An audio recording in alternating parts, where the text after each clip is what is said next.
All right, Bob, we've had a couple of difficult questions lately. So here we go. How do you preach when people have left? It's the next Sunday, and their absence in the congregation is going to be felt, it's going to be talked about, and you're devastated because this week, as you've been preparing the sermon, this week you've heard from a whole family, sometimes a whole extended family, Pastor, we're not coming back. And you have to still proclaim God's word, bring hope and joy to his people, and you're internally absolutely devastated. So one of the things I always tried to do in that moment is shape the sermon to get even. And well, no, let's pull that one back. Let's pull that one back. It's one of the things all of us have dreamed of doing. Yes. In my head, I fantasized about letting people know, defending myself and explaining. Because, culturally, right now in this moment, we have exemplars who do that, right? In the political arena, when somebody has hurt you, we want to take our pulpit and just devastate. Can't do it. And you can't do that.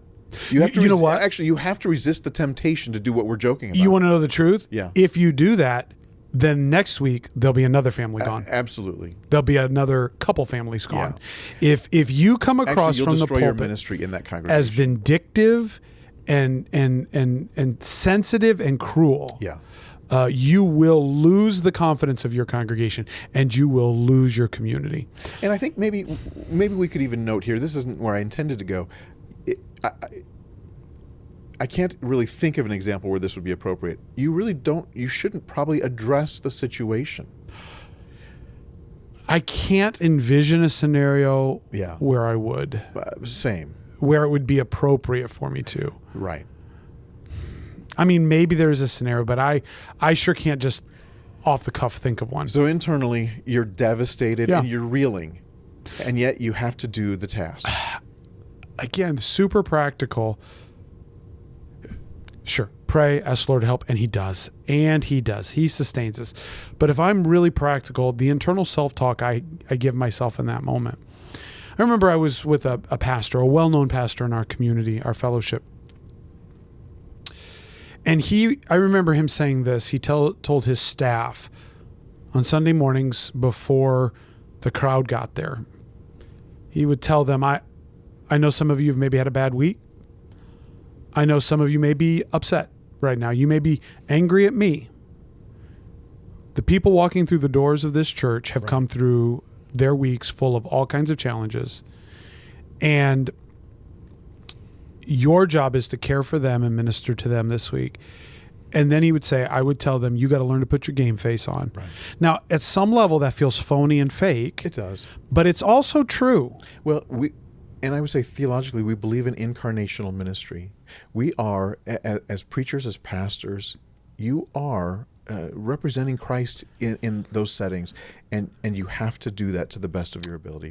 If I need to talk to somebody, if I need to reconcile with somebody, if I need to just get a good night's sleep, if I'm hangry and I need to eat, all those things can be true. I can address those things after the Sunday. Right. But when I walk in on Sunday morning and I'm hurting, and there are many times, because pastors are human beings.